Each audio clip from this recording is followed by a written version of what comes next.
بسم الله الرحمن الرحيم. إن الحمد لله نحمده ونستعينه ونستغفره ونستهديه ونعوذ بالله من شرور أنفسنا ومن سيئات أعمالنا. من يهده الله فلا مضل له ومن يضلل فلا هادي له، وأشهد أن لا إله إلا الله وحده لا شريك له، وأشهد أن محمدا عبده ورسوله. أما بعد، بەڕێزانم لە خزمەتتان داین لە بەشی دووەمی زنجیرە باسی چل ئامۆژگاری بۆ ئیسلاحکردنی ماڵەکان.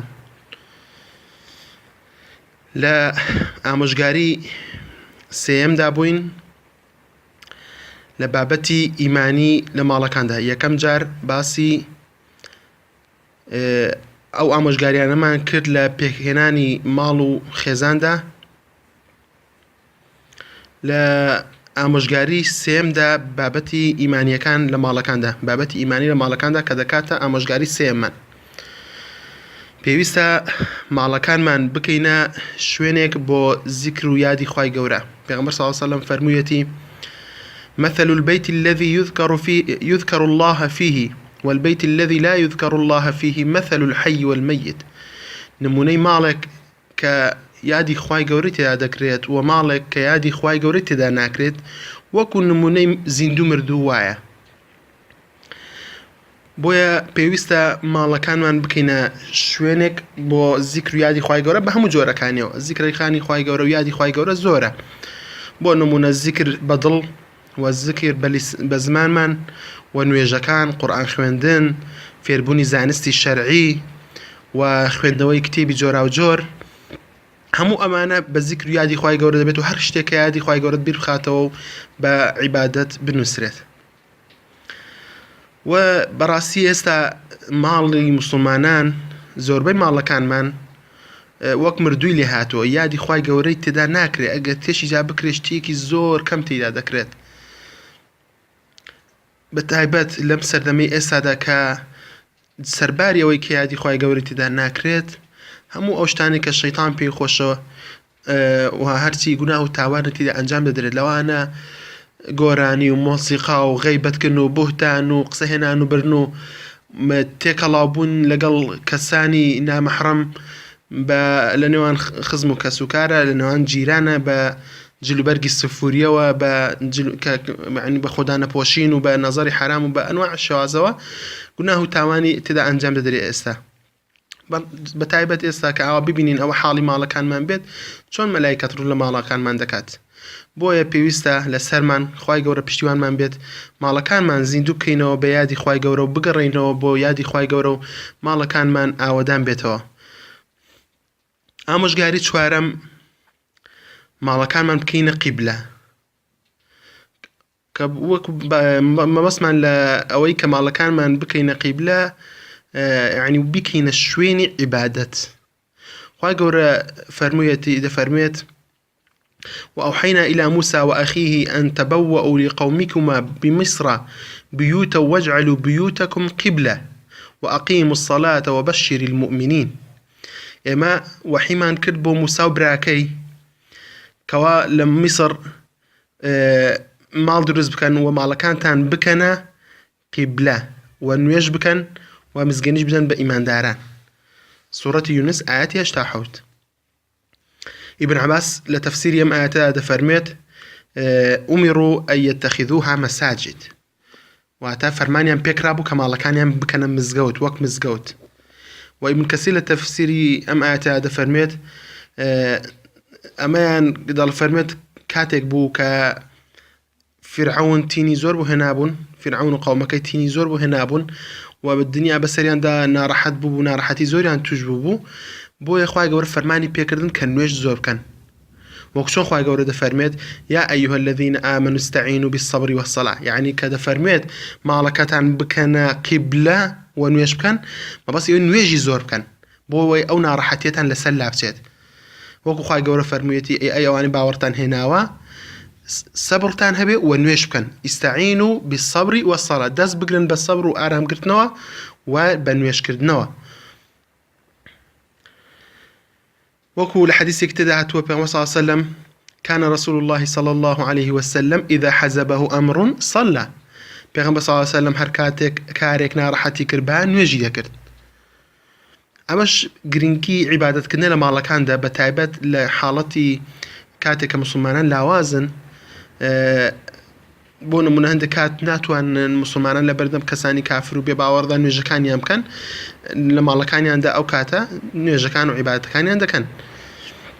و هەروەها ئەگەر سیر بکەین خاتون مەریەم لە ماڵەکەی خۆیدا شوێنێکی هەبوو وەکو میحراب بوو و شوێنی عیبادەتی ئەو بوو.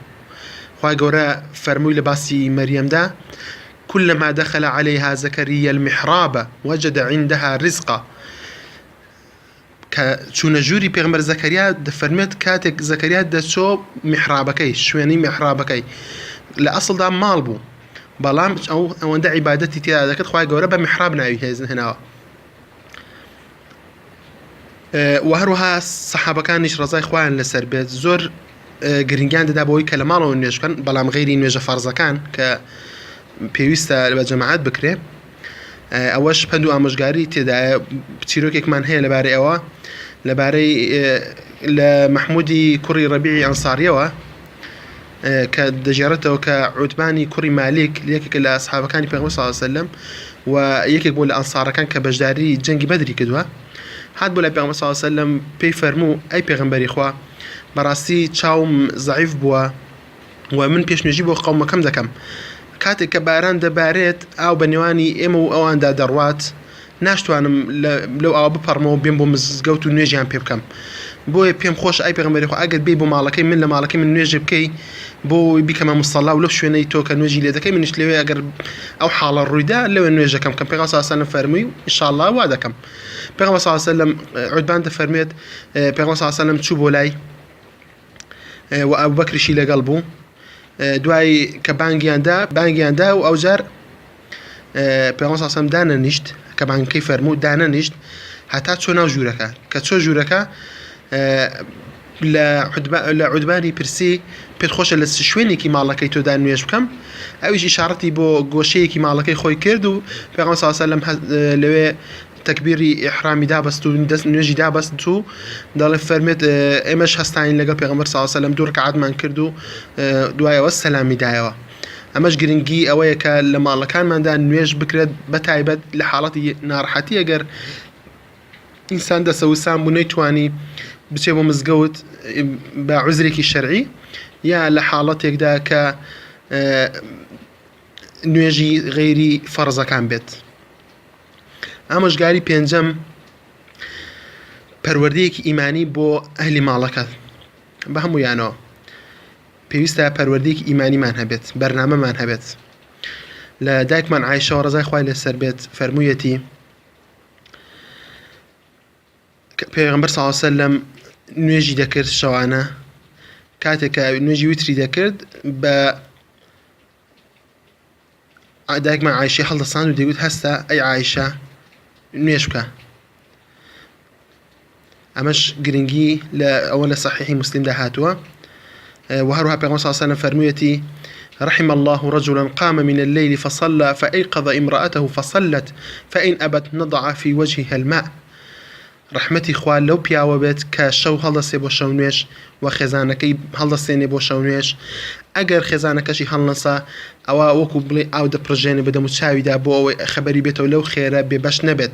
کە بەڕاستی ئەمەش هەم پەروەردەیەکی ئیمانیە هەم دڵسۆزی و سووربوونی هاوسەرە لەسەرەوەی کە هاوسەرەکەی لە عیبادەت بەردەوام بێت و عیبادەت بکات و ئەویش لەو خێرانە بێبەش نەبێت. و هەروەها وا بکرێت هانی ئافرەتان بدرێت بە تایبەت لە ماڵەوە کە سەدەقە بکەن، کە ئەمەش دەبێتە هۆی زیادبوونی ئیمان. و پیاو یارمەتی ئەخێزانەکەی بدات کە لەم سەدەقە بکات، ڕێگەی پێ بدات کە سەدەقە بکات، کە ئەمەش دەبێتە بەرز هۆی کاری بەرزبوونەوەی لایەنی ئیمانی. وەکو پێغەمبەر صلی الله علیه وسلم زۆر تەکیدی لەم کارە کردوویەتەوە و فەرموویەتی یا معشر النساء تصدقن فإني رأيتكن أكثر أهل النار.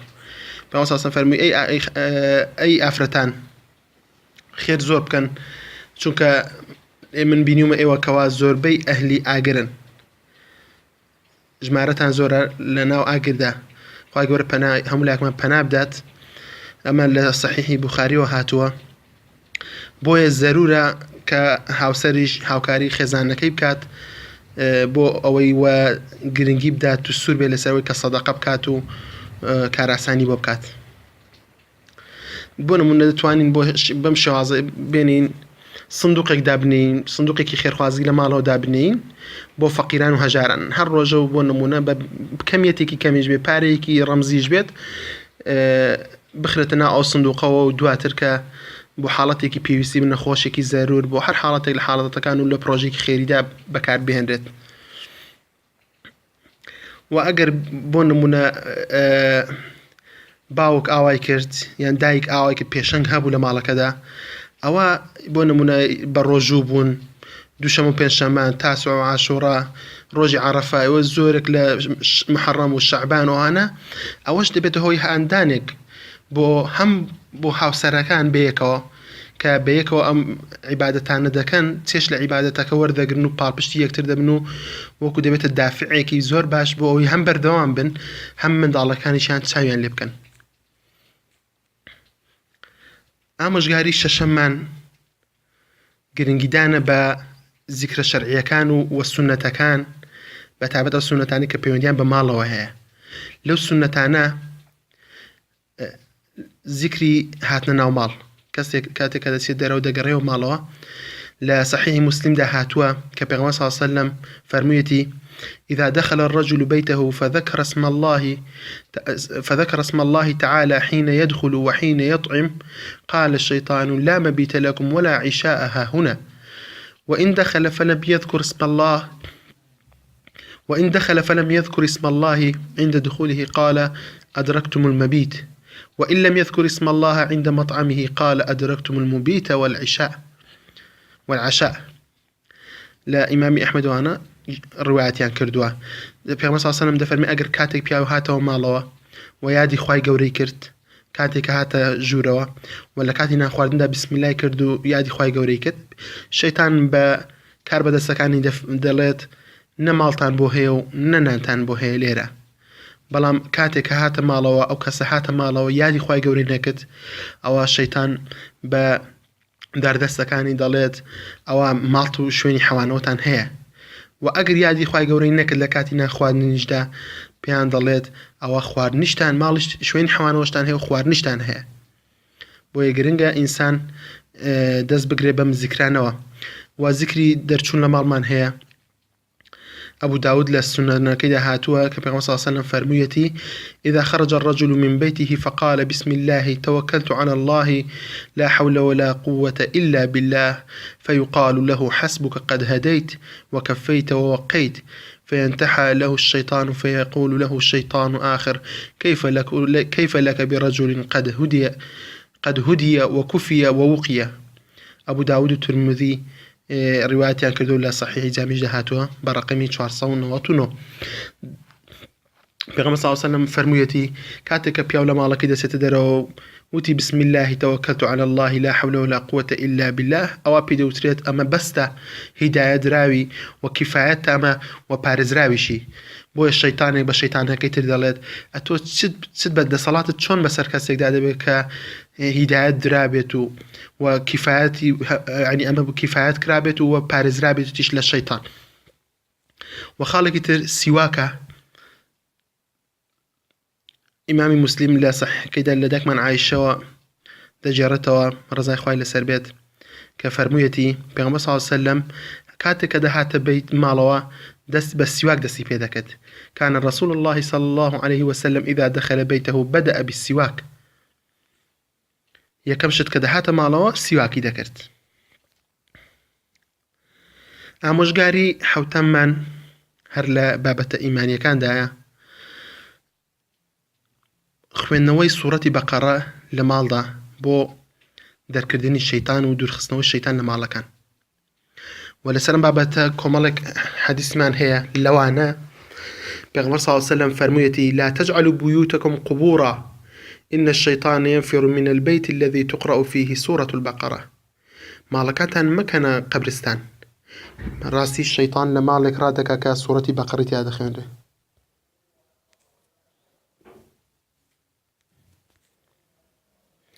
وبيغمبر صلى الله عليه وسلم فرميتي اقرأوا سورة البقرة في بيوتكم فإن الشيطان لا يدخل بيتا يقرأ فيه سورة البقرة.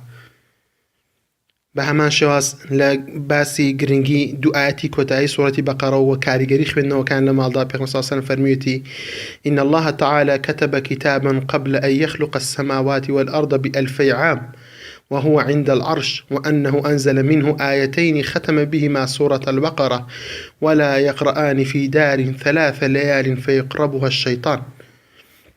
بيغمبر صلى الله عليه وسلم فرميتي براسي خواي قورا كتابێکی نووسیوە پێش ئەوەی ئاسمانەکان و زەوی دروست بکات بە 2000 ساڵ و ئەو کتابە لە لای عەرشی خوای گەورەیە و 2 ئاەت لە ئاەتەکان لەو ئاەتانە کە لەو کتابەدا هەیە خوای گەورە دای بەزاندووە و کۆتایی پێهێن سوورەتی بەقەڕەی پێ کۆتایی هێناواتە 2 ئاەتی کۆتایی سوورەتی بەقەڕە لەو ئاەتانەی کە لەو کتابەدا نووسراوە کە لای خوای گەورەیە و دەفەرمێت و هیچ کاتێک ئەو 2 ئاەتە ناخوێنرێنەوە لە ماڵێکدا 3 جار 3 شەو لەسەر یەک ئەوە شەیطان نزیکی ئەو ماڵە ناکەوێتەوە. لایەنی ئیمانیەکەمان تەواو بوو لە ئامۆژگاری حوتەمدا دەگەینە باسی فێربوونی زانستی شەرعی لە ماڵدا کە دەکاتە ئامۆژگاری هەشتم فێرکردنی ماڵ و منداڵ بە زانستی شەرعی. بەڕاستی وەکو بڵێ وەکو فەرزێکە لەسەر باوک و دایک ئەوەی کە کاری ماڵەوەی بەدەستە کە هەڵسێ بە فێرکردنی ماڵ و منداڵەکەی بۆ زانستی شەرعی چونکە ئەمە ئەمرێکی خوای گەورەیە. خوای گەورە لە قورئاندا فەرموویەتی یا ئەیها الذین ئامنوا قوا ئەنفسەکم وئەهلیکم نارا وقودها الناس والحجارة.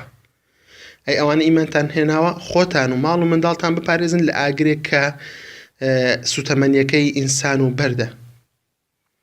بۆیە پێویستە ئینسان هەستێ بە ئەرکی سەرشانی خۆی و ئەو واجباتە بەجێبگەێنێت و ئەو ئاەتەش وەکو ئەسڵێک وایە لە فێرکردنی زانست فێرکردنی ماڵ و منداڵ بۆ زانستی شەرعی و پەروەردەکردنیان و فەرمانکردنیان فەرمانکردن بەسەریاندا بە چاکە و وازهێنان لە خراپە.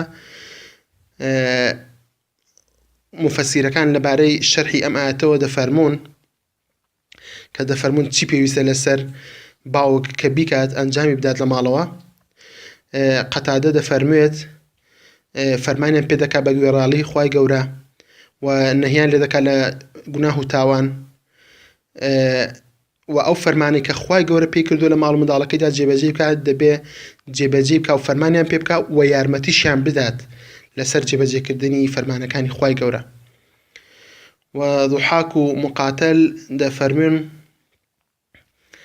حەقێکە و پێویستیەکە لەسەر موسڵمان کەوا ماڵ و منداڵەکانی کەسە نزیکەکانی فێری ئەو شتانە بکە کە خوای گەورە لەسەری فەرز کردوون و فێری ئەو شتانەیان بکە کە نەهی لێ کردوون. ئیمامی عەلیش ڕەزای خوای لەسەر بێت فەرموویەتی فێریان بکەن و تەربیەتیان دابدەن و ئەدەبیان فێر بکەن. و تەبەڕی ڕەحمەتی خوای لێبێ دەفەرمێت لەسەرمان پێویستە کە منداڵەکانمان و ئەهلەکەمان خێزانمان فێری دین و چاکە بکەین و دەبێ فێری ئەدەبیان بکەین.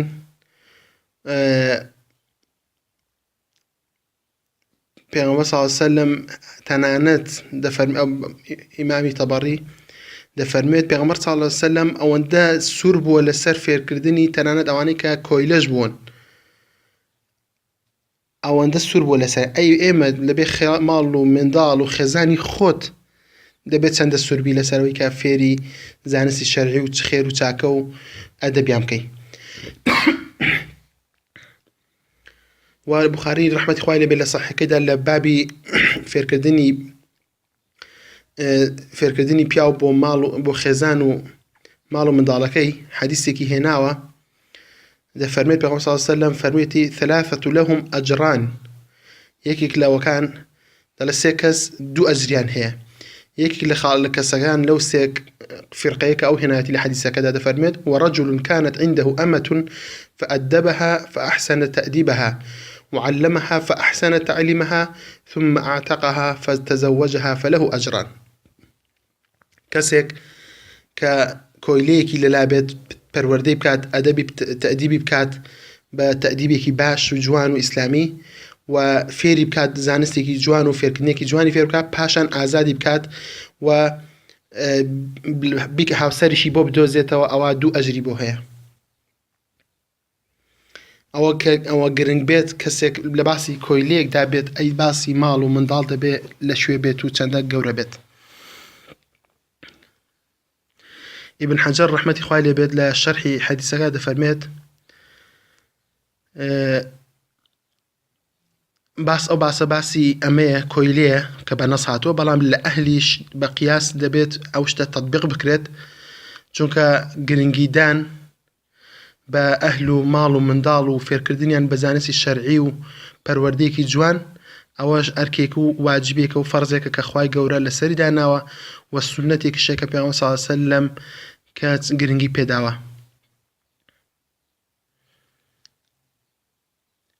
و هەندێک جار هەیە بڵێن کە پیاو لە بەهۆی وەزیفە و کار و کەسابەتەوە مەشغوڵە ناتوانێت خۆی یەکلایی بکاتەوە بۆ پەروەردەکردن و فێرکردنی زانستی ماڵ و منداڵەکەی.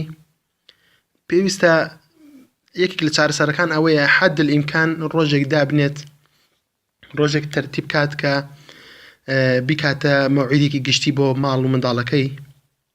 تەنانەت دەتوان خزم و کەسوکاریش کەوانەی کە ئیسیفادەیان لێ بکەن مەزلیسێکی گشتی دروستکە مەزلیسێکی زەعیلمی ببەستن لە ماڵەوەدا و تێیدا دەرسی شەرعی و ئامۆژگاری و باسی کێشە و گیر و گرفتەکان و چارەسەرەکان بکرێت بەڵام بە شێوازێک بێت ئەم ئیلتیزاماتێکی باشە بێت ئەم مەوعیدە بەردەوامی هەبێت و هەمویان بە ئیلتیزاماتێکی باشەوە لەو مەوعید و لەو ڕۆژەدا ئامادە بن.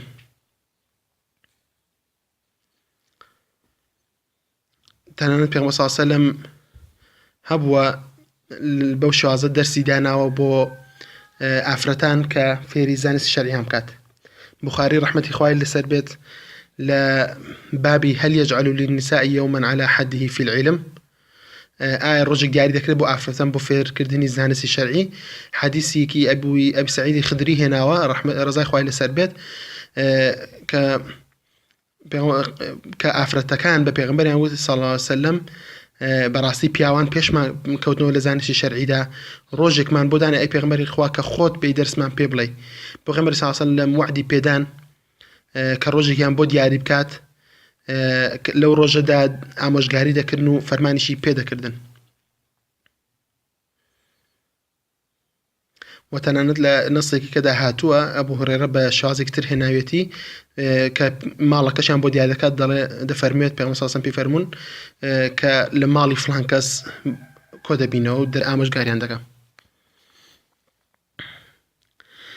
و لەو حەدیسەدا ئامۆژگاریکردنی ئافرەتان لە ماڵەوە تێدایە باسی ئامۆژگاریکردنی ئافرەتان لە ماڵەوە و حرس و سوربوون و خەمخۆری ئافرەتانی سەحابە بۆ فێربوونی زانست و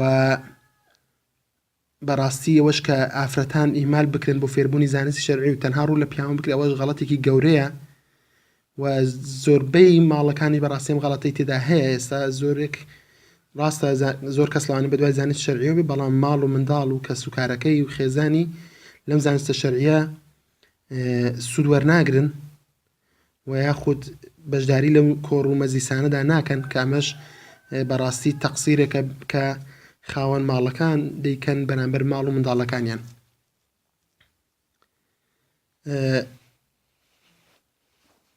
بەڵام پرسیارێک دەبێت باشە ئەگەر ئێمە بۆ نمونە ڕۆژێکشمان تەرخان کرد بە کەسوکاریشمان گوت کە ئەو ڕۆژە ئاوا بەرنامەیەکمان هەیە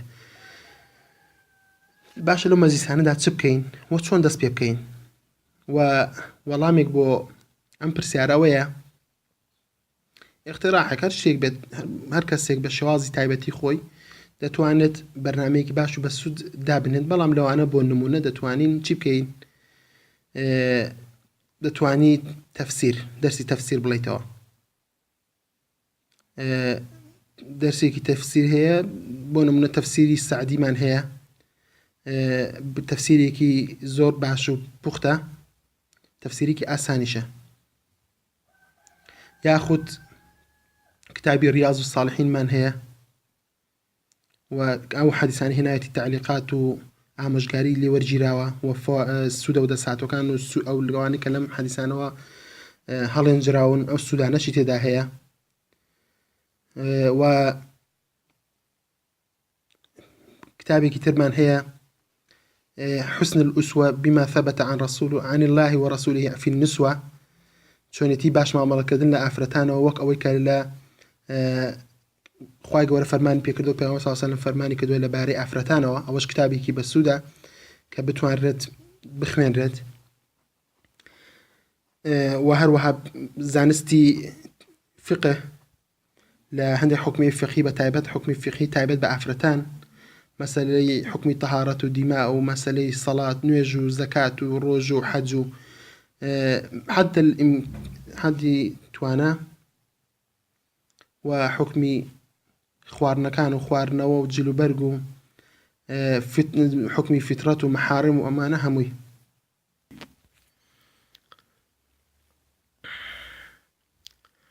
وكتابي كمان هي تواني هندك مجموعي كتابي فتوى بينين لفتوای زانانی پابەرز یعنی ئەمانە دەتوانرێت هەمووی بکرێتە بابەت بگوترێتەوە لە ئەم کۆڕمەزیسانەدا هەر شتێک کە سوود بە ماڵ و منداڵ و کەس و کار بگەێنێت ئەوە موهیمە کە باز بکرێت و بخوێنرێت و دەتوانرێت پرسیار بکرێت ئەگەر بۆ نمونە لە مامۆستایانی شارەزا لە کەسانی شارەزا یان کەسێک دەتوان هاوڕێیەکتە پێ دەڵێت ئەم کتێبە ئیسفادەی باشی هەبووە بۆ ماڵ و منداڵ چەندەها کتێبمان هەیە لەبارەی پەروەردەکردنی خێزان و لە مەسائیلی ئامۆژگاریکردنی ماڵ و منداڵ و پەروەردەیەکی ئیسلامی دەتوانێت ئەمانە بگوترێتەوە کتابی عەقیدە کتابی تەفسیر وەکوانەی کە پێشتر باسمان پێکرد کە ئینسان دەتوانێت بە ئاسانی ئەو کتابانە ئێستا دەست بخات لە ئینتەرنێت و لە سەرچاوەکانی تریشەوە بە کتابیش دەست دەکەوێت لێرەدا لە ئامۆژگاری نوێمدا دەوەستین